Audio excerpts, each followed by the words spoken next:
Ele nos convidou e nos desafiou a estar indo abrir a primeira igreja do Evangelho Quadrangular em Cabo Verde, na África Ocidental. Foi um desafio, assim, a princípio assustador, mas ao mesmo tempo a gente falou assim, não, Deus está no negócio, porque era algo que a gente já orava já há muito tempo, e Deus foi abrindo as portas. E eu vim aqui para falar um pouquinho daquilo que Deus tem feito lá, né? Eu tenho 2 filhos, sou casado com a mulher mais linda do mundo, tá bom? Desculpa as outras irmãs. Essa daqui é minha esposa, né? Eu tive que fazer uma montagenzinha aqui, porque nós estamos com um recém-nascido. Hoje está fazendo 10 dias de nascido, nosso segundo filho, o Rafael, né? Esse daqui é o Daniel e o Rafael. Nós somos agora quadrangular até na família, né? Nós viemos para o Brasil, para o Congresso Nacional de Missões, e coincidiu com a data do nascimento do nosso filho, então a gente aproveitou para ficar um pouquinho mais e tê-lo aqui, num lugar mais seguro, um lugar onde nós já conhecemos, onde a saúde ainda é melhor do que onde nós estamos. Então, hoje nós estamos já prontos, Rafael já está terminando de tirar a documentação, já está tirando o passaporte, já com 10 dias já está quase pronto o passaporte dele, para que nós possamos retornar já no próximo mês para Cabo Verde, ok? Então, hoje eu não vim falar do meu pequenininho aqui, o Rafael, mas eu vim falar do nosso bebê, a Igreja do Evangelho Quadrangular em Cabo Verde, que ela está nascendo ainda, são 3 anos. A primeira coisa que eu aprendi ao pisar em Cabo Verde, e na África nós temos que desacelerar, pastor. Aqui a gente tem um trabalho mais dinâmico. Eu lembro que no sertão de Pernambuco a gente chegava, punha um programa de rádio, começava, e ali era tudo muito fácil, ganhava terreno, construía, e Deus abençoava. Mas lá o negócio é um pouquinho mais devagar. É uma coisa que quando o pastor Fernando esteve com a gente lá, a primeira coisa que ele falou, olha, a África não é Brasil, então desacelera. Então, nosso bebê, ele está começando a engatinhar, ele está começando a criar forma. Ele já nasceu, mas ele está começando ainda a engatinhar, e eu quero apresentar ele para vocês aqui, tá bom? A igreja hoje, deixa eu falar aqui um pouquinho, Cabo Verde, nós estamos aqui em São Paulo. Cabo Verde fica aqui, ó, esses pontinhos aqui não é nenhuma mosquinha que está aqui sentado, aqui ele está ampliado, né? Cabo Verde fica próximo aqui a Senegal, Mauritânia, Marrocos. Nós ficamos aqui na costa ocidental do continente africano. Aqui são as 10 ilhas que compõem o país, tá bom? Essas são 10 ilhas. Nós moramos nessa ilha aqui. Eu brinco com os irmãos lá de Cabo Verde, que eu falo que essa ilha Deus ele fez para mim, porque o nome da ilha é Santiago, e o meu nome é Tiago. Eu falei, não, essa ilha é minha.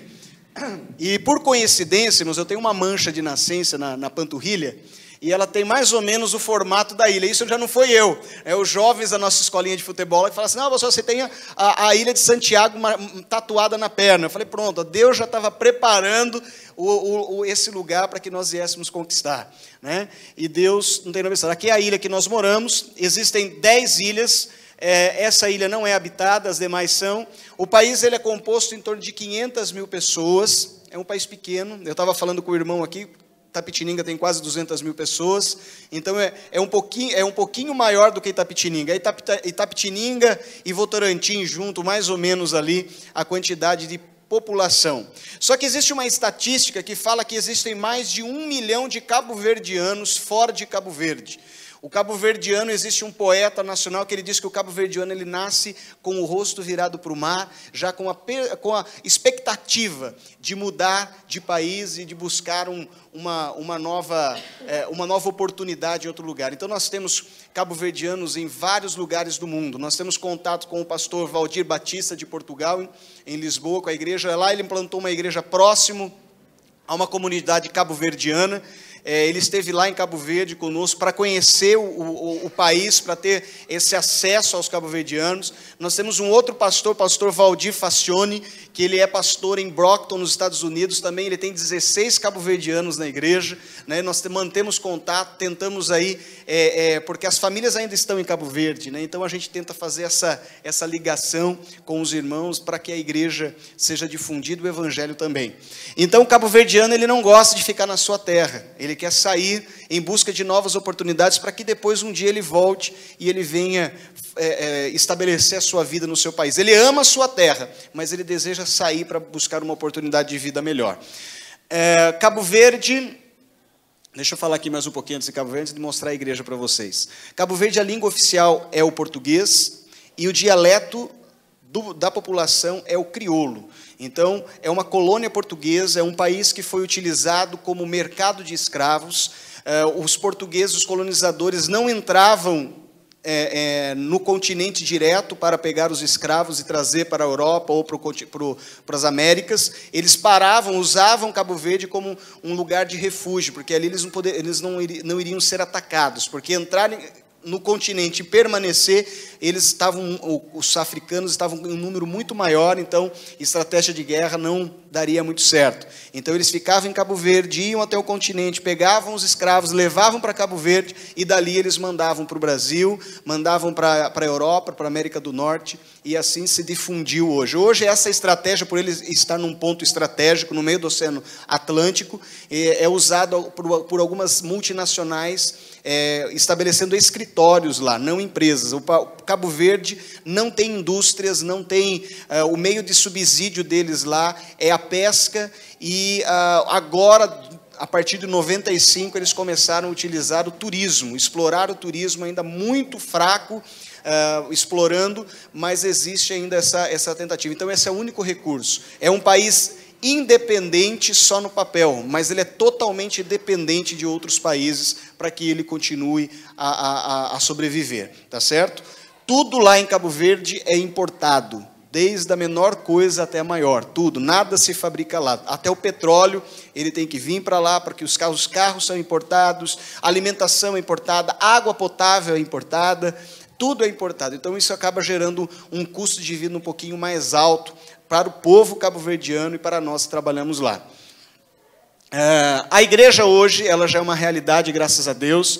Nós desenvolvemos alguns trabalhos semanais na igreja.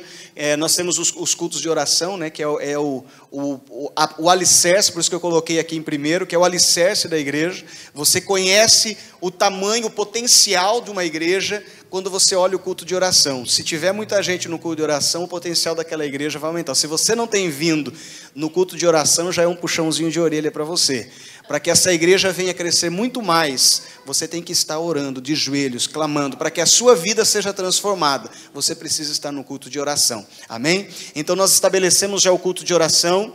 O segundo ponto importantíssimo é o estudo bíblico da palavra de Deus. Nós damos muita ênfase a isso, a estudar a Bíblia. Nós estudamos com eles, ensinamos a palavra, porque a Bíblia diz que conhecendo a verdade nos liberta.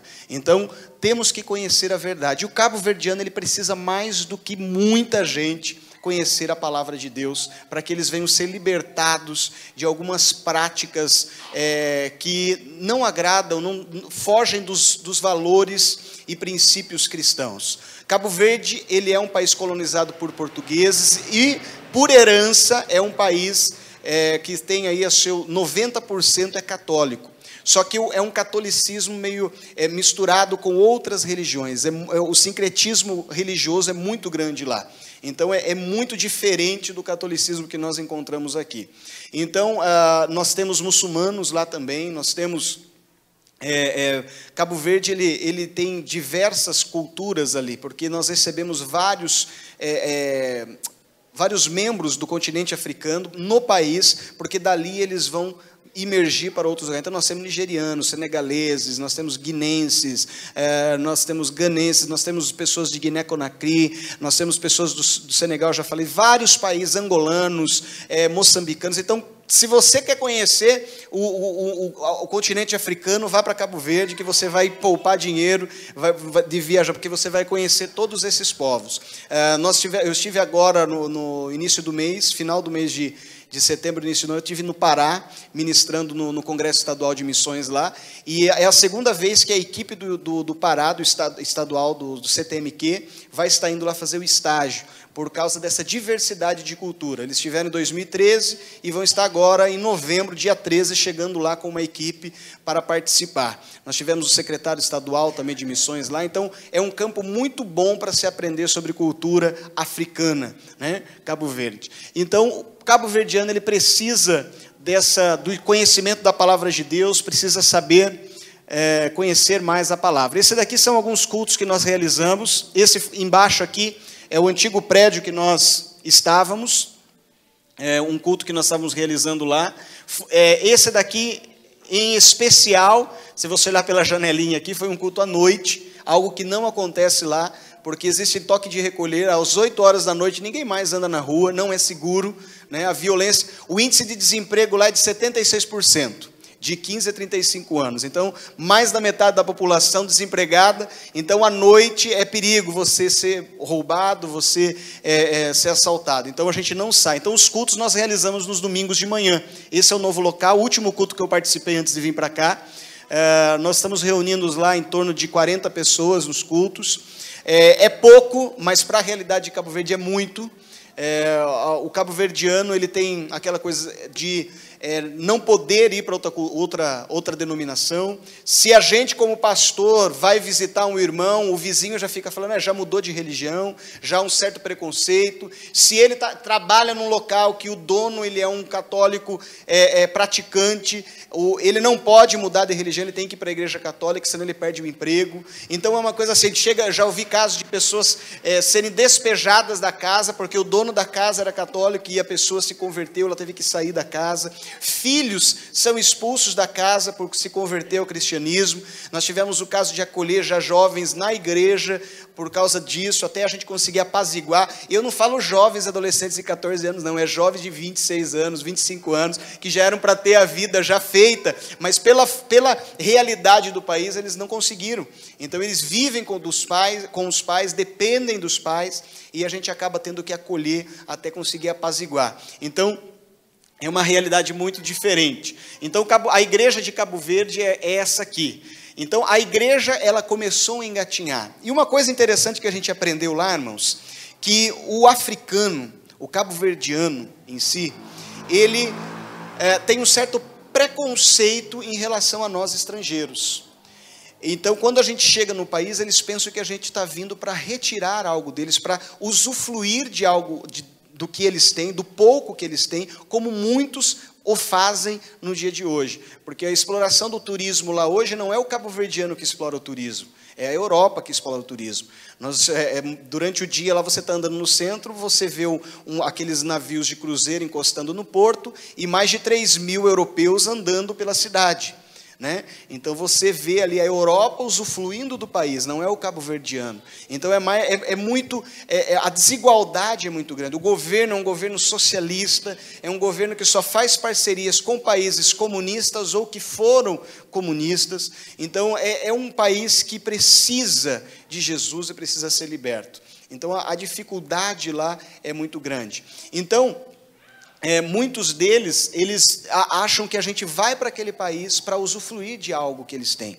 Então nós, através de projetos sociais, nós estamos mostrando para eles que nós estamos ali para abençoá-los e não para tirar algo deles. E aí que surgiu a ideia de nós criarmos um jardim infantil. Nós temos lá o nosso primeiro jardim. Hoje nós atendemos 30 crianças, minha esposa é professora, ela dá aula para essas crianças, nós temos autorização do governo para funcionar com esse jardim. É como se fosse a segunda e terceira fase, eu não sei como é que você acha que é a alfabetização que está aqui no Brasil, né? Alguma professora aqui? Não, tem alguma professora? Não? Lá em cima? Eu acho que a segunda e terceira fase as duas séries antes de entrar no primeiro ano do ensino fundamental. Então é o jardim infantil, é o parquinho nosso aqui. E nós temos essa autorização, e o mais tremendo de tudo, que o governo ele passa o conteúdo pedagógico para ser aplicado em todos os jardins do país, todos os parques, só que nós temos uma autorização que nós podemos adaptar o conteúdo com princípios e valores cristãos. Então, todo o conteúdo que é aplicado no nosso jardim, ele é aplicado com a palavra de Deus. Então, tudo aquilo que é ensinado para eles lá com histórias bíblicas, a minha esposa fala assim, ela vira uma malabarista, né, para poder adaptar, às vezes vem alguns assuntos, mas ela consegue readaptar e ensinar. Então, essas crianças, elas ali aprendem sobre Jesus, sobre a salvação, elas aprendem a orar, aprendem as histórias bíblicas, elas contam as histórias bíblicas para os pais. Então, Deus está fazendo algo tremendo. Esse daqui eu digo que é o nosso projeto, é o projeto que eu mais amo, ele é o projeto do coração, não que os outros não estejam, vejam, mas o resultado que esse daqui está dando, esse projeto, é sensacional. A gente vê as crianças, os pais vindo assim, não, ele chegou em casa cantando a musiquinha de Jesus, ele chegou em casa contando a história de Davi, ele chegou em casa, na hora que eu fui almoçar, ele falou, não mãe, antes de almoçar a gente tem que orar. E a criança está ministrando, então é o futuro do país e Deus tem abençoado grandemente. Esse ano nós formamos 13 crianças, para o ensino fundamental. Ainda nós não temos o primeiro ano do ensino fundamental, é o nosso projeto, em nome de Jesus, até aí, num futuro bem próximo, até o 6º ano do ensino fundamental, nós queremos montar uma escola lá, que é o período de formação de caráter da criança, do adolescente. Então é o momento onde a gente vai ministrar a palavra, com aulas de Bíblia, tudo. Ali as crianças orando, aqui elas se alimentando, elas não têm, ou tem um alimento diário com a gente lá. Aqui a reunião com os pais, minha esposa faz uma reunião mensal com os pais, porque assim, essas crianças elas não pagam para estudar no nosso jardim. Elas estudam de graça. Só que existem alguns requisitos. Nós temos, irmãos, uma lista, nós atendemos 30 crianças hoje lá. Mas nós temos uma lista com mais de 40 nomes esperando para poder entrar. Porque para cada 20 crianças nós precisamos de um professor e um monitor. Então essa é uma das normas do governo. Nós já temos minha esposa e nós já pegamos 2 nacionais da igreja que auxiliam ela lá. Então a gente dá uma ajuda de custo para elas lá e elas auxiliam a minha esposa para estar tomando conta dessas 30. Então o nosso objetivo é ampliar. Então esteja orando. A gente está passando aqui para vocês. Isso tudo se transforma em motivos de oração. Ore por isso, clame a Deus por isso, para que Deus venha estar abrindo portas, ok? Então nós temos lá o trabalho com os pais. Lá o pai não é obrigado, o marido, o homem no caso, ele não é obrigado a assumir a criança como aqui no Brasil. Aqui o rapaz ele engravida a mulher, então a mulher entra na justiça, o homem é obrigado a pagar a pensão, e hoje se não paga a pensão, vai preso, é cadeia. Lá o homem não tem obrigação nenhuma, nem de registrar a criança. E o cabo-verdiano, uma coisa que ele sabe fazer é filho, gente. Pense num povo que gosta de fazer filho. É muita criança. E o incrível é que a mulher cabo-verdiana é a que mais trabalha e o homem não. Se você vai andar pelos interiores, pelas montanhas, você vê os homens sentados nas calçadas, brincando de oril, que é um joguinho com sementes que eles fazem lá, conversando, mas trabalhar que é bom são poucos. Mas a mulher cabo-verdiana é mulher de verdade.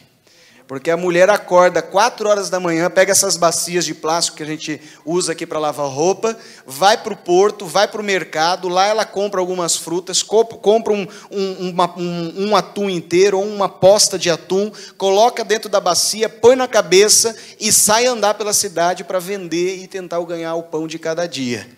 A mulher cabo-verdiana ela trabalha com frutas assim, olha irmãos, eu já ajudei diversas vezes quando eu vou comprar, e a gente compra para poder estar abençoando, então a gente pega e na hora que vai levantar, ela me ajuda a pôr na cabeça, que ela não consegue levantar. Irmãos, é um saco de cimento, 50 quilos na cabeça, gente. É muito peso, e ela vai ali, vai gritando pela rua, negocia aqui para vender, e vai vendendo. E o incrível é que muitas delas acabam chegando em casa, apanhando do marido, o marido tomando dinheiro para que ele possa comprar bebida e satisfazer o seu vício. Então é muita injustiça. A mulher cabo-verdiana, Deus tem dado para minha esposa um projeto para trabalhar com mulheres lá, na nossa ONG. Nós temos uma ONG também, funciona junto com a igreja, montou uma ONG, e a gente tem esse projeto para trabalhar com mulheres, para tentar deixá-las independentes dos homens, para que elas possam, porque muitas mulheres é a terceira, é a segunda esposa de um homem só. Não é um país muçulmano que pode ter várias mulheres, mas é cultural. O homem que ele tem um salário para manter 3 esposas, ele tem uma em cada casa, uma em cada lugar, e a uma sabe, aquela é a primeira, eu sou a segunda, aquele é o terceiro. É uma coisa assim totalmente subhumana. Para a nossa cultura não entra na nossa mente. Agora imagina, gente, além de pregar o evangelho, tem que ensinar essas pessoas que a forma que elas estão vivendo, que aquilo que elas aprenderam desde pequenininho está errado. Então é complicado, gente. Então ore nesse sentido também, para que o evangelho venha penetrar nos corações dos cabo-verdianos. Aqui nós tivemos o passeio no Dia das Crianças, né, no dia 1º de junho, que é o Dia Internacional das Crianças. Não, o Brasil comemora agora no dia 12, né? O futuro são jovens e adultos aos pés da cruz. Isso daqui foi uma foto muito bonita, a gente estava fazendo um passeio, eu fui buscar o lanchinho das crianças, minha esposa tinha feito esse círculo ali, aos pés daquela cruz, que é um monumento que fizeram ali com a estátua do Papa, quando ele esteve lá na década de 90, né? Mas a cruz ali, ela tem um símbolo muito maior do que a estátua do Papa, que fica a poucos metros ali distante. Então ali é uma foto profética aí, né, profetizando essas crianças, realmente um país aos pés da cruz de Cristo, servindo a Ele e adorando Ele como o único e suficiente Deus. O outro projeto que nós temos é essa escola de futebol, que nós atuamos com adolescentes na faixa de 12 a 19 anos. Irmãos, como eu disse, o desemprego lá é muito alto, o índice de desemprego. Então esses jovens, eles vivem na rua, eles formam gangues, lutam entre si. O ano passado eu tive o desprazer de presenciar 2 jovens, um era da nossa escolinha de futebol, serem assassinados. Na nossa frente, não tem assim nenhum tipo de temor, eles vão ali na hora que eles estão brigando, eles chegam, fazem e vão embora. Então, infelizmente, esses jovens, eles vivem. Eu cheguei já a um jovem correndo meio diferente, assim, na hora do jogo de futebol. Eu falei, o que você tem? Você está com a perna machucada? Ele falou, não estou com a perna machucada. Eu falei, tem certeza, você está mancando. Aí o outro falou, não, pastor, ele está com uma faca aí. Aí ele estava com uma baita de uma faca na cintura e jogando bola. Né? Aí eu tive que pedir a faca dele, segurar a faca. Não, deixa que eu seguro, depois que acabar eu te devolvo. Porque eles já estavam preparados para qualquer confronto, qualquer guerra, como eles falam, de outro bairro invadir outro bairro. Então, a juventude, a gente nesses meses que a gente está aqui, são 3 meses que a gente está aqui no Brasil, a gente tem acompanhado o noticiário de lá. Então, muitos jovens morrendo, muitos jovens sendo ceifados por causa de brigas, por causa de bobeira, gente, por causa de besteira. Então esteja orando também pela juventude. E uma das coisas que Deus tem nos dado a estratégia é trabalhar com eles, com essa escola de futebol. Então ali a gente dá uma palavra para eles, ensina eles a orarem, ministra na vida deles. A parte que eu mais gosto é da hora do jogo, porque enquanto eles estão jogando, o time que fica de fora fica sentado junto. Então ali a gente conversa, a gente se relaciona, pergunta como está, como é, o que comeu, o que não comeu, o que tem, o que não tem. Então ali é um momento de comunhão, de compartilhar, né? Aqui é um desses momentos de falar do amor de Deus para eles. Nós também estamos agora com um casal aqui de São Paulo, de Francisco Morato. Eu estive ministrando na igreja da pastora, esqueci o nome da pastora agora. Ela é superintendente Francisco Morato, e ela enviou um casal. Ela falou assim, olha, eu quero abençoar Cabo Verde, mas eu não quero abençoar com dinheiro. Eu falei, amém, pastor, o que a senhora puder abençoar, você abençoa. Eu falei, eu quero abençoar com mão de obra. Eu vou mandar 2 obreiros para lá, um casal de obreiros para lá, para ajudar vocês lá no tempo. Então, eles já estão lá 4 meses, eles que estão tomando conta da igreja enquanto a gente está aqui, né? E ela começou a aula de dança, né? Da aula de coreografia, né? Que a gente tem na igreja, e ele deu continuidade a um projeto que eu tinha, que é a aula de violão. Ele é um músico muito mais experiente do que eu, e ele está lá ministrando as aulas de violão para aquela criançada. Até a gente conversando essa semana pelo telefone, e ele falou assim, mas a gente está pensando em ensaiar um espetáculo para o final do ano. Falei assim, pronto, beleza, pega aí o pessoal, a gente já apresenta, a gente já arruma um lugar aí na praça. Então, provavelmente, aí logo eu mando para o Leonardo, né, o videozinho ou a foto do nosso espetáculo lá, para vocês estarem vendo aquilo que Deus está fazendo naquele país. Amém? Além desses projetos, para a gente finalizar, nós temos o trabalho de evangelismo que é constante. Eu falei para vocês que o nosso trabalho, os nossos cultos são no domingo de manhã. Então, à tarde, ela estava ociosa, a gente não tinha trabalho à tarde. Então, a gente falou assim, não, a gente está aqui para trabalhar. Então, a gente precisa colocar alguma coisa, a gente tem que fazer alguma coisa. E a gente conseguiu uma escola e uma praça, onde nós temos acesso, e a gente reúne nas duas, cerca de quase 300 crianças, todos os domingos. Onde ali, o trabalho principal ali que a gente faz com essas crianças nós louvamos a Deus, ensinamos elas os cânticos, nós contamos histórias bíblicas e motivamos elas a memorizarem versículos. Então, quem vem com o versículo memorizado, o que foi dado na semana anterior, vem com ele memorizado, ganha uma prenda, ganha um presente. Então, eles estão memorizando a Bíblia, estão praticando a palavra de Deus, muitos deles estão indo para a igreja agora, né? E Deus, assim, olha, é tremendo, Deus vai abrindo portas. Eu sempre digo assim, você está fazendo trabalho na igreja, tipo, deixa Deus agir. Se ele abrir uma porta, pastor, estão chamando o irmão, estão chamando, precisando de alguém para ir lá na escola tal, ali em Itapetininga, na escola tal, para dar uma palavra para os jovens. Olha, vai lá que Deus vai te usar, você vai se surpreender com aquilo que Deus vai fazer na sua vida. É uma porta aberta. E o que aconteceu? Na pracinha nós temos aqui, aqui é a escolinha, num bairro chamado Marrocos, e esse daqui é a pracinha que fica atrás da nossa igreja, né? Então a gente brinca com eles, tem dia que a gente termina tudo e a gente fica brincando com eles lá, literalmente brincando. São crianças carentes, crianças que vêm te abraçar, crianças que sentam com você. O meu filho vai, vocês viram que ele é meio cabeludinho, né? Então a criançada vem e fica mexendo no cabelo dele, e cheira o cabelo dele, e quer carinho, e quer abraçar. Então são crianças que não têm na casa deles o carinho, o amor, e eles estão vendo através da igreja quadrangular naquele país, o amor de Cristo, né? Então é tremendo, você não precisa fazer muito. Às vezes a gente fala assim, mas eu não conheço muito a Bíblia para evangelizar, né? Mas não precisa conhecer a Bíblia, se relacione. A melhor estratégia de evangelismo é o relacionamento. Se você se relaciona com a pessoa tem confiança em você, se você chamar ela para pular de uma ponte, ela vai pular a ponte com você, porque ela confia em você. Então essa é a chave, relacionamento. Além desses evangelismos, nós também trabalhamos no interior da ilha com um povo chamado rabelados, que no português seria rebeldes. Eles se rebelaram na década de 90 contra a liderança católica daquele país, e eles fugiram para o interior da ilha, e eles vivem nas montanhas isolados.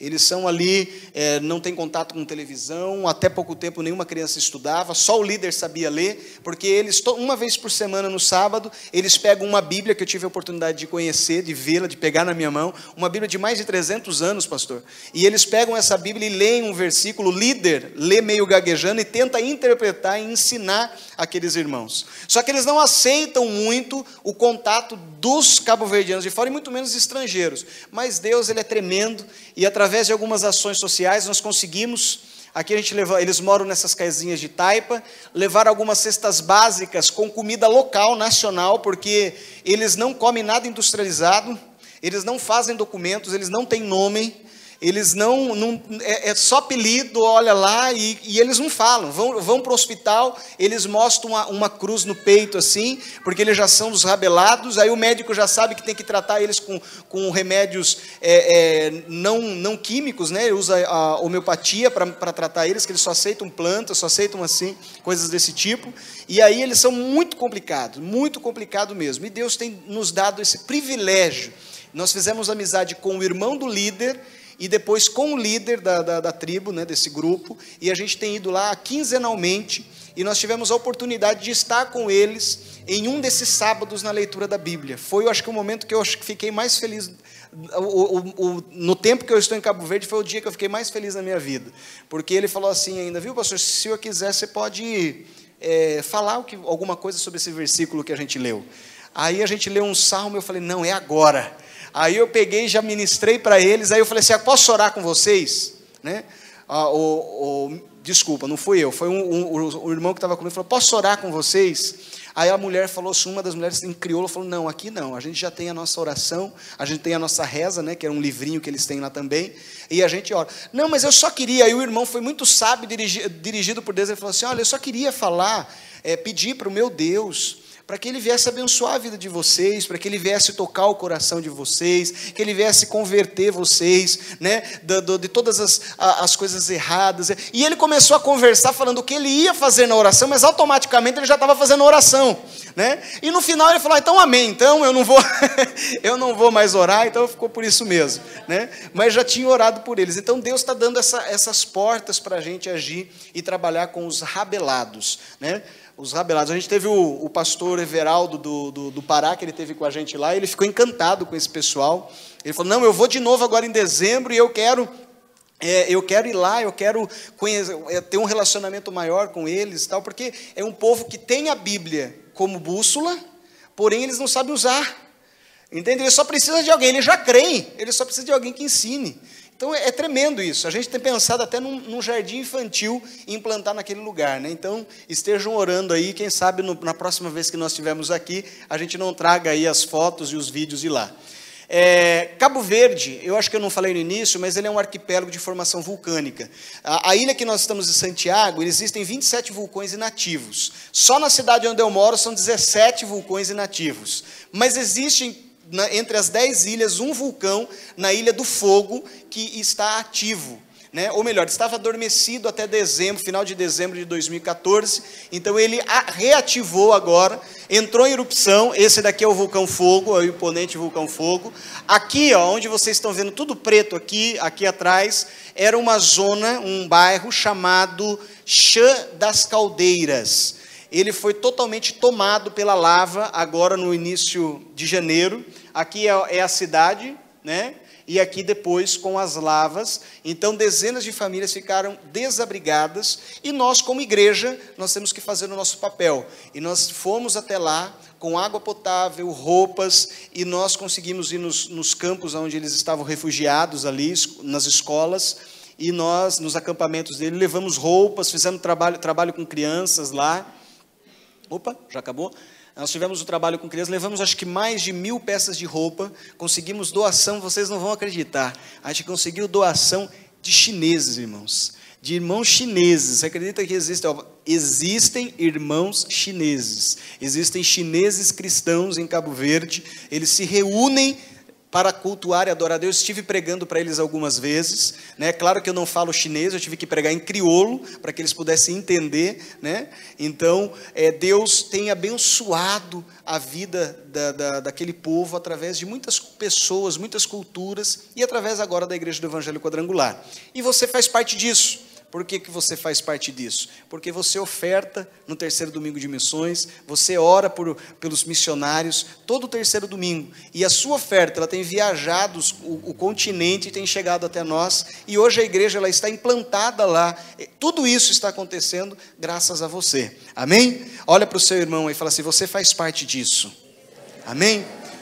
Agora olha para o seu irmão e diga assim: você merece uma salva de palma. Hã? Aplauda ele. Esse daí é para vocês.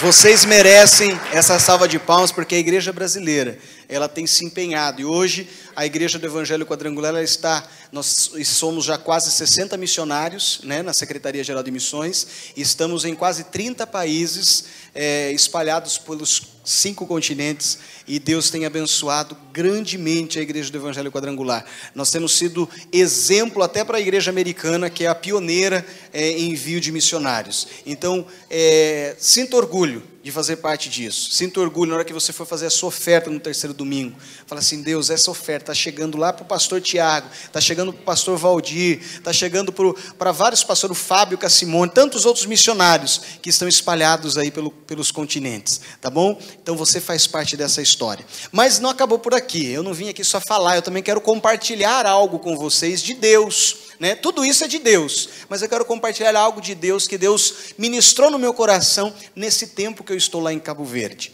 E para isso, hoje a gente está na época da tecnologia, né? Quem tem aqui Facebook? Acho que todo mundo tem Facebook. Se não levantou a mão e falou assim: eu tenho, ou tinha uma conta, cancelou, ou Orkut, né? E qual que é a mecânica, né?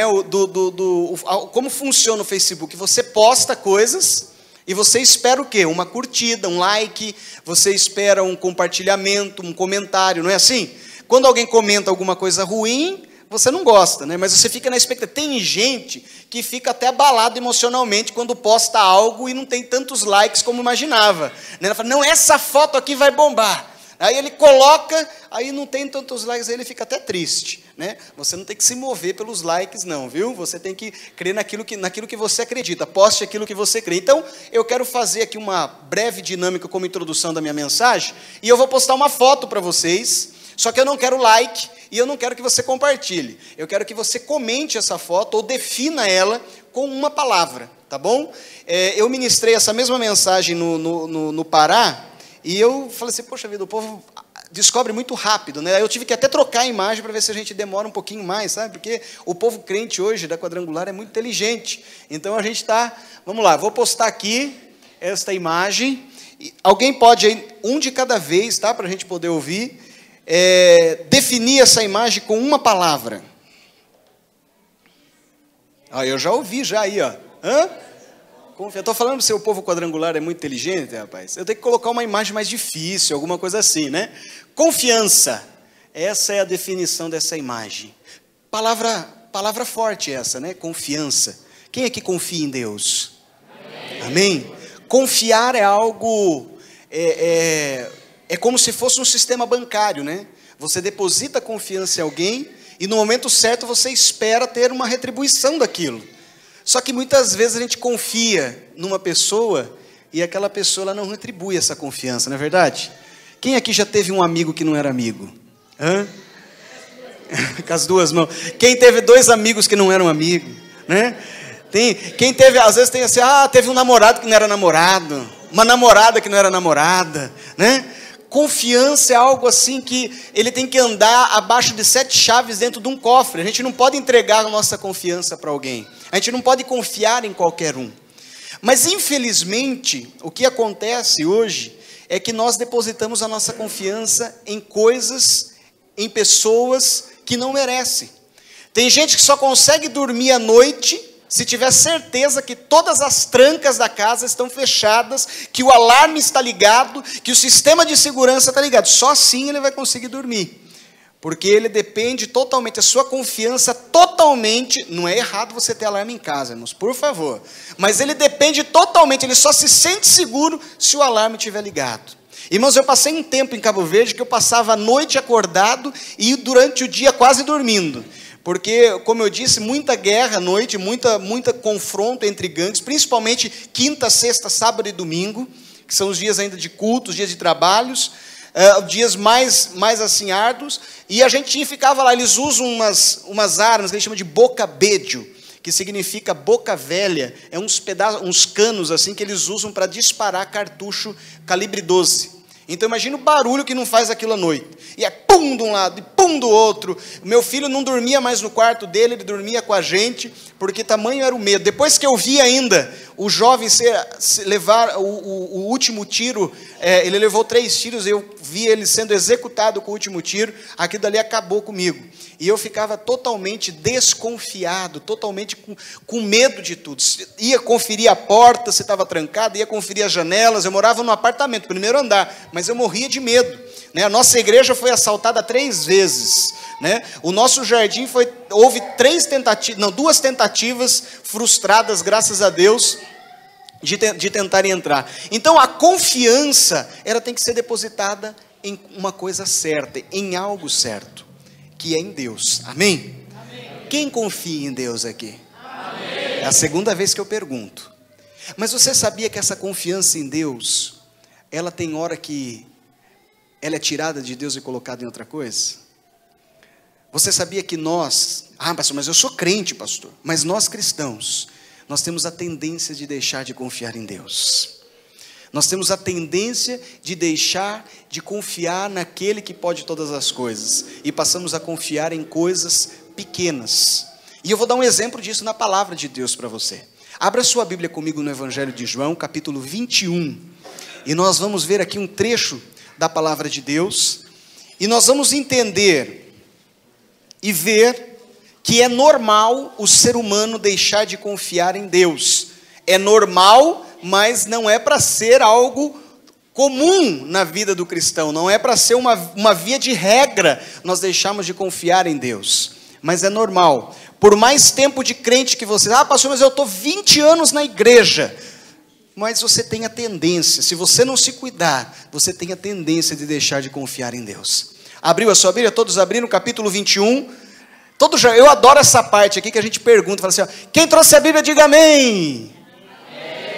Quem não trouxe diz misericórdia. Não, não é para dizer misericórdia, não. Quem não trouxe, você fala para o irmão, dá um soquinho assim, né? Você dá um soco, né? Tem que trazer a Bíblia, irmão. Olha para o teu irmão aí, cutuca ele, você tem que trazer a Bíblia na igreja. Pode ser smartphone, pode ser o que for, mas tem que trazer a Bíblia, viu? Vamos lá, versículo 1 do capítulo 21, vamos meditar na palavra de Deus, vamos fazer uma leitura rápida aqui, acompanha comigo. Depois disso, tornou Jesus a manifestar seus discípulos junto ao mar de Tiberíades, e foi assim que ele se manifestou. Estavam juntos de Simão Pedro, Tomé, chamado Dídimo, Nataniel, que era de Caná da Galileia, os filhos de Zebedeu e mais dois de seus discípulos. Disse-lhe Simão Pedro, vou pescar. E disseram-lhe os outros, também nós vamos contigo. Saíram e entraram no barco, e naquela noite nada apanharam. Mas ao clarear da madrugada estava Jesus na praia. Todavia os discípulos não reconheceram que era ele. Perguntou-lhe Jesus, filhos, tendes aí alguma coisa de comer? E responderam-lhe, não. Então lhes disse, lançai a rede à direita do barco, e achareis assim. E assim fizeram, e já não podiam puxar a rede. Tão grande era a quantidade de peixes. Verso 7. Aquele discípulo a quem Jesus amava, disse a Pedro, é o Senhor. Simão Pedro, ouvindo que era o Senhor, cingiu-se com sua veste, porque se havia despido, e lançou-se ao mar. Mas os outros discípulos vieram no barquinho, puxando a rede com os peixes, porque não estavam distante da terra, senão quase 200 côvados. Ao saltarem em terra, viram ali umas brasas e em cima peixes, e haviam também pão.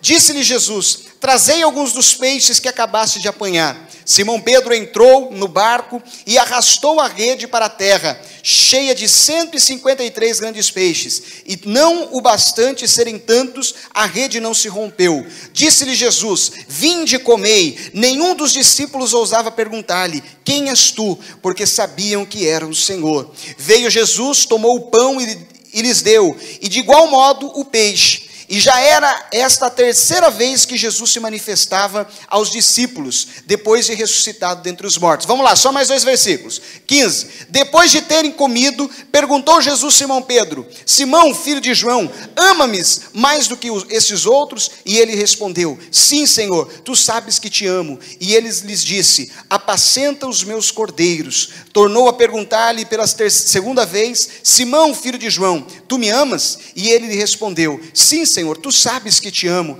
Disse-lhe Jesus, pastorei as minhas ovelhas. E pela terceira e última vez, Jesus lhe perguntou, Simão, filho de João, tu me amas? E Pedro entristeceu-se por lhe ter dito pela terceira vez, tu me amas? E respondeu-lhe, Senhor, tu sabes todas as coisas, tu sabes que eu te amo. E Jesus disse, apacenta as minhas ovelhas. Digam graças a Deus. Quem já leu tanto assim a Bíblia? Olha só, fala assim, pastor, você veio ler a Bíblia inteira com a gente aqui, pastor? Mas é importante para você entender o contexto. Irmãos, nós temos aqui 8 discípulos na beira do mar. 8 discípulos, não 12, não 11, mas 8, e eles estavam na beira do mar. Jesus já tinha sido morto, já tinha sido crucificado, já tinha ressuscitado, e segundo o versículo 14, a palavra do Senhor diz que era a terceira vez que Jesus se manifestava aos discípulos. A primeira vez foi quando eles estavam reunidos dentro de uma casa, por medo dos judeus, por medo daquilo que tinha acontecido com Jesus, mas eles estavam reunidos, estavam em oração, estavam juntos, confiantes de que Deus iria fazer alguma coisa, confiantes de que o milagre iria acontecer. E naquele momento Jesus aparece, brinca um pouquinho até com Tomé, fala, Tomé, você não estava acreditando? Olha aqui, ó, olha aqui minha ferida, toca aqui. Quem lembra dessa passagem? Está um capítulo antes, se você não lembra, lê na sua casa. Depois, a segunda vez que Jesus se manifesta aos discípulos, era quando 2 discípulos estavam a caminho de Emaús, estavam voltando, retornando, para novamente estar junto, em comunhão com os outros discípulos, e ele começou, Jesus, ali ministrar para aqueles discípulos, falando de Moisés até os profetas, todas as maravilhas sobre o Messias. E a palavra do Senhor diz que o coração deles se aqueceram, ficaram aquecidos com as palavras de sabedoria que Jesus ministrava para eles. Mas naquele instante ali, eles estavam também com uma expectativa de que Deus iria fazer algo diferente. Meu irmão, presta atenção aqui em mim. quando você sai da sua casa para vir para a igreja, ou melhor, quando você está acordando de manhã, no domingo de manhã, você sabe que tem culto, que você vai para o culto, você já tem que acordar com expectativa de que Deus vai fazer algo na sua vida, naquele culto, na igreja, na hora que você estiver junto com os seus irmãos. Se você vem para a igreja sem expectativa, você vai voltar sem receber nada, sem desfrutar de nada de Deus. O culto começa na sua casa de manhã, você já começa ali, ó, já vai gerando uma atmosfera de Deus assim na sua vida, na sua casa, já começa a louvar, já começa a orar, para que na hora que você chegue na igreja, ali só é o momento da bênção de Deus se manifestar. Então os discípulos, as 2 primeiras vezes que Jesus se manifestou, eles estavam na expectativa de que Deus iria fazer alguma coisa. Agora pergunta para o teu irmão aí, cutuca ele e fala assim: meu irmão, qual é a sua expectativa para hoje? Será que esse irmão aí que está do teu lado, ele veio para a igreja com a expectativa de que Deus vai fazer um milagre, que o Deus vai fazer a obra? Será que Deus vai abrir o mar? Será que Deus vai fazer algo sobrenatural? Eles estavam com essa expectativa. Porém, a terceira vez que Jesus se manifesta, a palavra do Senhor fala que havia 8 discípulos na beira do mar. Eu pergunto para vocês, o que esses cabeçudos estavam fazendo na beira do mar? O que a gente vai fazer na praia, irmãos? A gente vai descansar, né? Vai passear. Quem gosta de praia aqui? Eu vi esses dias no Facebook um postzinho assim, falando assim, para me acalmar eu não preciso de água com açúcar, eu preciso de água com sal, eu preciso do mar, da praia, né, para descansar. Eu moro literalmente na praia, o nome da cidade onde eu moro é Praia, né? Então eu vivo na praia, não vou na praia, não gosto de praia, mas eu vivo na praia. Tem praia ao redor da minha casa, né, porque eu moro numa ilha, né? Mas esses discípulos estavam na praia. E eu pergunto, por que eles não estavam numa casa reunidos? Por que eles não estavam orando? Por que eles não estavam com a expectativa de que Deus iria fazer alguma coisa? Jesus não tinha falado para eles ainda o que Jesus falou na ascensão, para eles irem até Jerusalém, e lá eles esperarem o poder vir de cima, ainda não tinha tido ordem. Eles estavam sem rumo, eles estavam sem norte. Eles não sabiam mais em quem confiar, porque quando eles estavam com Jesus, eles precisavam pagar conta, pagar o imposto. Jesus falava assim, vai lá e pega o peixe, a moeda da boca do peixe, a gente vai pagar o imposto. Pagava a conta, Deus supria as necessidades. Quando eles estavam com Jesus, eles tinham fome, e Jesus multiplicava o pão. Então tudo acontecia quando eles estavam perto de Jesus, só que Jesus já não mais estava junto deles. E o que aconteceu? Pedro olhando aquele marzão todo, a barriga roncando, as contas chegando, Pedro pegou e falou assim, eu vou voltar a pescar, eu vou voltar a fazer o que eu fazia antes. E os outros 7 discípulos, aqueles Maria vai com as outras, eles pegaram e falaram assim, eu vou com você também, Pedro. Agora presta atenção num detalhe. Pedro era um pescador, ele era a profissão dele. Você lembra quando Jesus chamou Pedro e mais alguns discípulos? Hoje, vocês deixam de ser pescadores, hoje vos faço pescadores de almas, de homens, de vidas. Não era mais para ele pegar peixe, mas ele foi. E diga uma coisa aqui, olha para mim.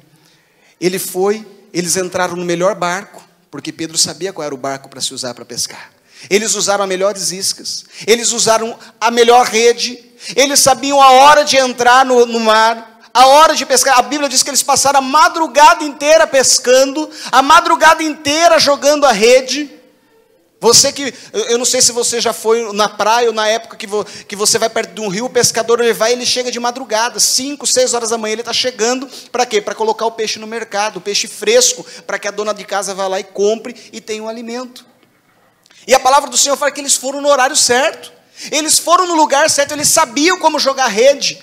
Por quê? Eles estavam confiando na sua sabedoria humana, eles estavam confiando nas suas próprias mãos e deixaram de confiar em Deus. Quanta gente confia, fala assim, agora eu tenho um diploma, eu não preciso mais depender de ninguém, porque é normal do ser humano nós queremos ser independentes. Né? Eu tenho um filho de 8 anos e o outro agora de 10 dias. O de 8 anos, eu lembro quando ele começou a andar, ele já queria soltar a mão da minha mão e já queria andar sozinho.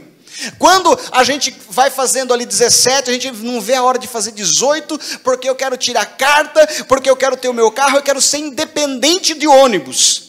Quando vai ficando mais velho, fala assim, não, eu quero construir minha casa, comprar minha casa, porque eu quero ficar independente de aluguel. Nós temos isso da nossa natureza, nós queremos ser independentes. Mas olha aqui, de Deus, ninguém fica independente.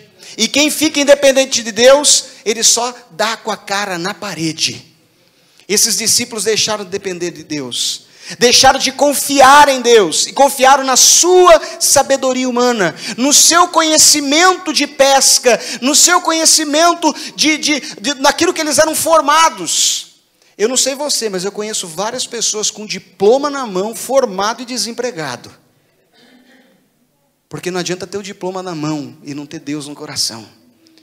Eu tenho que ter o diploma na mão e Deus no coração. Aí as portas se abrem. Aí o milagre acontece. Mas quando a gente deixa de confiar, os discípulos, a palavra do Senhor fala que eles deram com a cara na parede. E voltaram com quantos peixes? 10? 20? Com nada. Cansados, com o semblante caído a noite inteira. Imagina a expectativa no coração daqueles discípulos.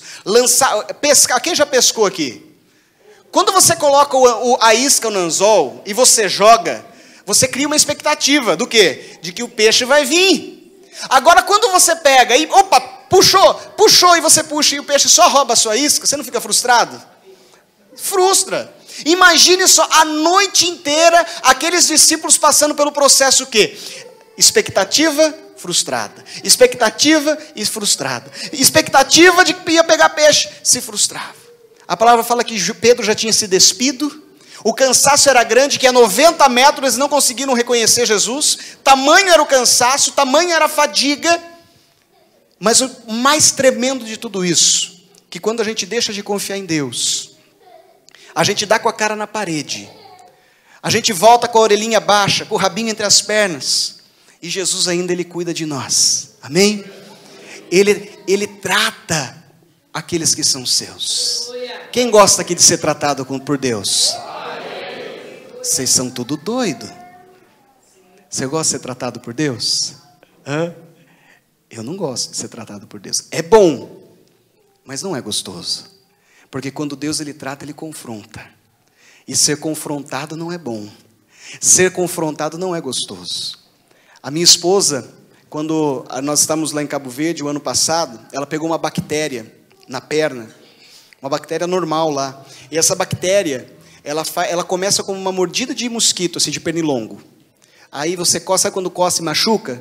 Aí vai aumentando. A casquinha cicatriza no meio e em volta vai comendo, vai comendo, vai comendo. E aquilo nada de curar, e a gente passava remédio e nada de curar, e nada de curar, e a gente começou a perguntar para os nativos o que eles faziam quando viam aquele tipo de ferida. Aí um falava assim, olha, você pega, pastor, raspa o machucado, a ferida, e joga limão. Aí o outro falava assim, você raspa a ferida e joga alho. Eu falei, meu Deus, querem que eu tempere minha esposa aqui, né? Eu não estou entendendo, quer que eu faça uma salada com ela. Mas eu falei, alguma coisa de lógico tem nisso. Eles fazem e dão certo. Aí eu peguei aqueles alicatinhos de unha, pus minha esposa deitada lá e me vinguei de todos esses 11 anos de casado. Estou brincando, tadinha, ela chorou, escorria a lágrima dos olhos dela. Mas a gente arrancou casquinha por casquinha, ferida, pelinha por pelinha. Ela chorava, ela segurava, ela punha a toalha na boca. E ela lá, eu arrancando. Irmãos, e tem um detalhe, eu não posso ver sangue, que se eu vejo sangue, eu não sei o que acontece. Quando eu vejo sangue, dá vontade de deitar, né? Não sei o que acontece comigo, não sei se você é a mesma coisa. Dá um sono quando eu olho o sangue, né? Eu vejo o sangue, pum, e caio no chão. Né? Então, mas nesse dia Deus me fortaleceu, porque eu consegui arrancar tudinho. Aí depois eu peguei e joguei álcool, ela ela andou pela casa todinha, ai, chorava. Aí a gente pegou, eu não passei alho, nem limão nela, irmãos, porque eu não ia temperar ela. Aí eu fui na farmácia, comprei um bactericida, joguei na enfermidade, irmãos, doeu, ela chorou, mas uma semana depois estava tudo sequinho, tudo bonitinho. Em pouco tempo já estava cicatrizado, hoje nem marca tem. Mas, mais ou menos assim que Deus Ele faz. Ele nos confronta. E ser tratado, eu sempre pergunto, todo mundo fala assim, glória, eu quero ser tratado por... Mas a gente tem que pensar, né? Mas o tratar de Deus é confronto. Ele vem confrontar, ele vem tocar a ferida, ele vai arrancar o pus da ferida, ele vem arrancar, ele vem jogar o bálsamo de cura, ele vem tratar profundamente os nossos corações. E ser tratado por Deus dói. E Deus, ele começou a tratar esses discípulos. Sabe como? A 90 metros de distância, ele fez uma pergunta para os discípulos. Uma pergunta que nenhum homem gosta de ouvir. Porque nós, homens, quantos homens casados nós temos aqui? Porque nós, homens casados, nós não precisamos de mecânico, não precisamos de eletricista, não precisamos de encanador, porque a gente faz, não é isso, irmãos? A gente desenrola, não é? A gente sabe fazer. Pode demorar uns 2 dias a mais do que o profissional, mas a gente faz, né? E a pior coisa que acontece com a gente que é casado, você mulher, olha, é uma dica para você, nunca faça isso, preserve o seu casamento, né? Mas quando a gente está lá, está apertando um parafuso, né? E o negócio parece que não está embaixo da pia, ajeitando aquele cano, e você suando, aquele calor, e o dedo já machucado, um prego martelou o dedo já, e aí a mulher vem com a cara de pau e fala, e aí, deu certo? Já está pronto? Vai demorar muito? Mulher, não faça isso. Se você tem amor ao seu marido, se você quer que o seu marido vá para o céu, não faça essa pergunta. Não faça isso, não faça ele pecar. Deixa ele lá, é uma terapia para a gente. Deixa a gente lá, que na hora que não der certo a gente vai atrás de um profissional, mas deixa a gente lá, deixa a gente brincar lá, a gente fica lá o dia inteiro, se for preciso, mas deixa. Jesus, ele chega para os discípulos e fala assim, Pedro cansado, o barco voltando vazio, Jesus fala para os discípulos, ei filhos, pegaram alguma coisa? Irmão, a resposta dos discípulos mostra como estava a ira deles, eles só falaram não. Não tem nada, não senhor, não senhorzinho, não meu amigo, não. A gente não pegou nada, pronto, acabou. Tipo, não está vendo, a gente está aqui, tudo, ó a cara, ó a minha cara, né? O camarada chega, passa o dia inteiro entregando currículo, chega todo cabisbaixo, coloca o currículo na mesa e vem um e fala assim, e aí, conseguiu um emprego? Não está vendo na cara que ele não conseguiu um emprego? Não deu certo, ele está triste. Se ele tivesse chegado no emprego, ele chegava cantando, pulando, né? Aí tem que agir de sabedoria às vezes, sabe, irmãos? Para a gente não deixar o irmão, porque o irmão já está pecando ali já, que ele já vê assim, pô, Deus não me ama, Deus não quer me dar um emprego. Aí vem ele vai começar a falar assim, não, esse meu irmão eu vou matar, né? Ele já vai pensar já em cometer um assassinato, né? Então a gente tem que agir com sabedoria. Aí Jesus, ele faz uma segunda pergunta. Uma segunda pergunta que todo homem também que está lá naquela hora, trabalhando, né, não gosta de ouvir, né? Está apertando um parafuso. Quem já pegou um parafuso que ele está espanado? Que você está ali, ó, e tentando abrir nada. Irmão, o pior de tudo é o suor, e você se limpando, aquilo ali te incomoda, e você está lá, às vezes numa escada, a escada balançando, aí vem a amada das nossas almas, toda linda, toda bonitona, chega lá e fala assim, amor, você está usando a chave certa? Tem certeza que é essa daí que você está usando? Irmãos, dá vontade de pegar a chave, olha, e continuar tentando, né? Continuar ali tentando e tentar desparafusar. Mas tem coisas que são perguntas óbvias que você não faz para uma pessoa em determinadas situações. E Jesus ainda pega e fala assim, viu, olha, vocês não pegaram nada, né? Então faz o seguinte, joga a rede aí na direita para ver se pega alguma coisa. Irmãos, eu acho que os discípulos na hora ali, acho que pensaram em descer, Pedro pula no barco para dar um abraço em Jesus, mas eu acho que Pedro pensou em pular para pegar aquele homem, porque ele não sabia que era Jesus. Aí ele falou assim, eu sou pescador, eu passei a noite inteira pescando, aqui não é uma profundidade boa para se pescar, e você quer que eu lance a rede aqui? Aí eu acho que eles falaram assim, vamos jogar para ver se ele vai embora logo, né? Para ver se ele deixa a gente aqui em paz. Aí eles jogaram, e o que acontece?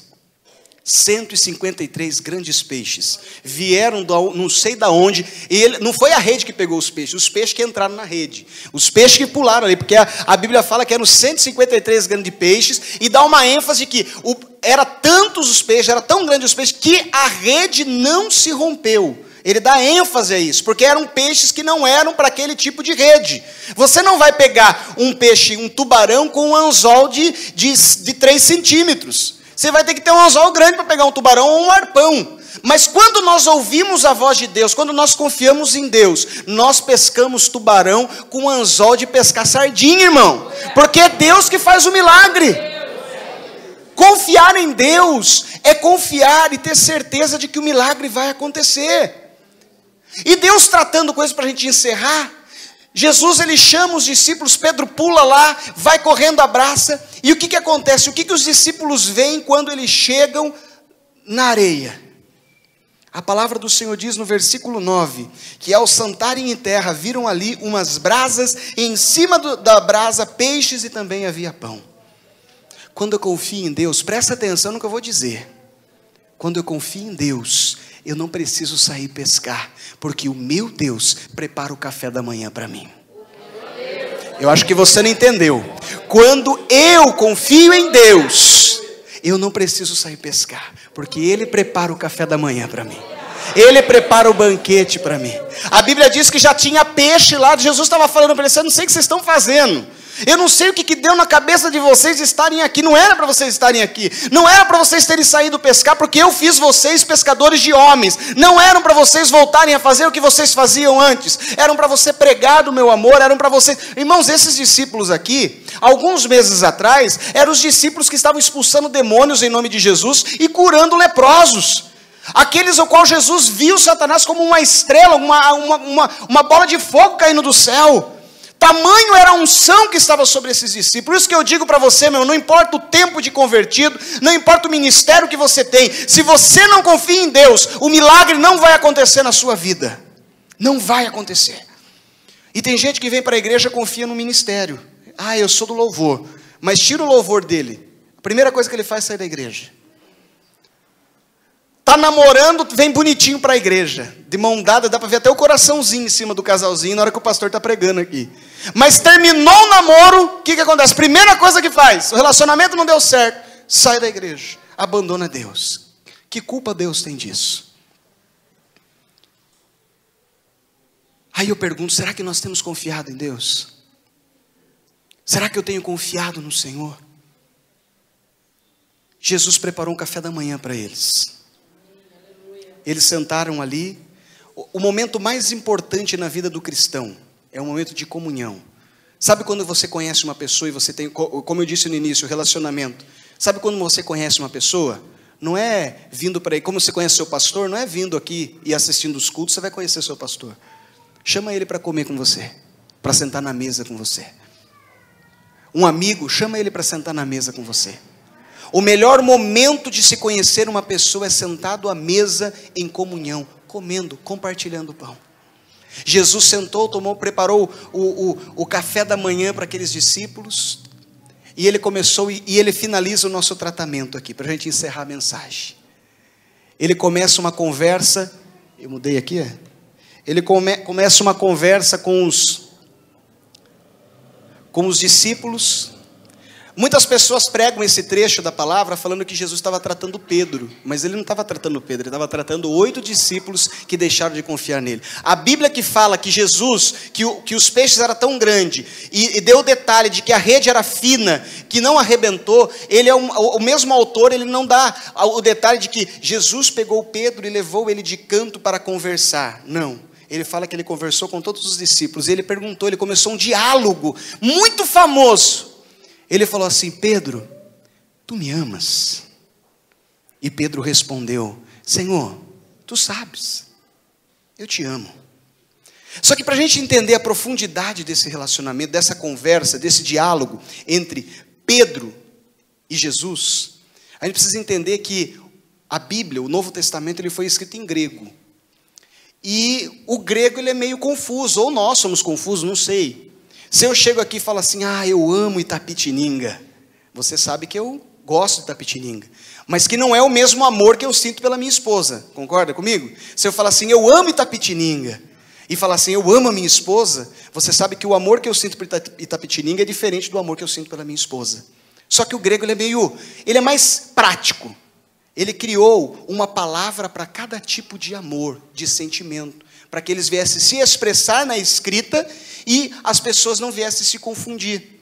Então existem 4 palavras que a gente tem no grego para expressar o amor. A primeira palavra é a palavra eros, que é o amor, o amor sexual, o amor carnal, aquele eu te amo porque você me dá prazer e você me ama porque eu te dou prazer, que é a origem da palavra erótico no português, eros. Nós temos também o amor storge, que é o amor familiar, aquele amor de família. Ah, eu amo o meu primo ali, ele é sangue do meu sangue, aquele dali tem o mesmo sobrenome que eu. Né? Você tem aquele amor familiar. Existe o amor filéu, que é o amor meio a meio, né? É o amor 50%. Eu te amo porque você me ama, né? Você me ama porque eu te amo. Então, se você me amar, eu te amo. Se eu te amar, você me ama. É aquele amor que espera algo em troca. Esses 3 tipos de amor, de sentimentos, o ser humano já nasce com ele. Nós já nascemos com ele. Só que daí Deus criou um sentimento. Jesus trouxe para nós um sentimento, um sentimento de amor que não existia na língua grega.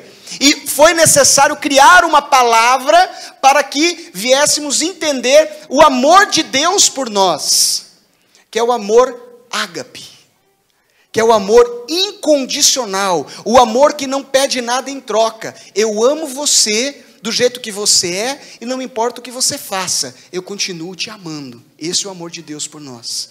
E nesse diálogo aqui, se você for ver no original no grego, Jesus chega assim para Pedro e fala assim: Pedro, tu me ágape? E Pedro pega e fala assim: Senhor, tu sabes, eu te filéu.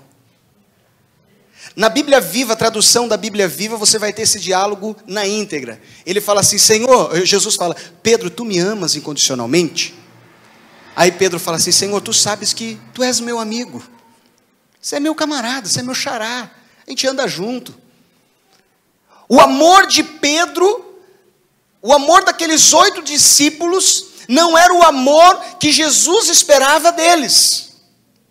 E eu digo para você, meu irmão, todos os dias quando você acorda, o Espírito Santo, o Senhor Deus, Ele pergunta para você: filho meu, filha minha, tu me ágape? Tu me ama incondicionalmente? E eu vou dizer aqui para a gente encerrar. Esse amor ágape, você pode forçar, você pode tentar, mas esse amor ele não vem de nós. Esse amor vem de Deus. Somente aquele que tem o Espírito Santo de Deus consegue expressar o amor incondicional. Confiar em Deus, irmãos, é amar a Deus incondicionalmente. É chegar na igreja e ser capaz de dizer assim: Senhor, hoje eu estou enfermo. Eu sei que o Senhor é capaz de me curar. Mas se o Senhor não me curar, eu vou continuar te amando. Porque eu não dependo da cura para te amar. Eu não dependo da bênção para te amar. Eu te amo incondicionalmente. Aí eu desafio você agora a ficar de pé no teu lugar e tentar fazer essa oração para Deus.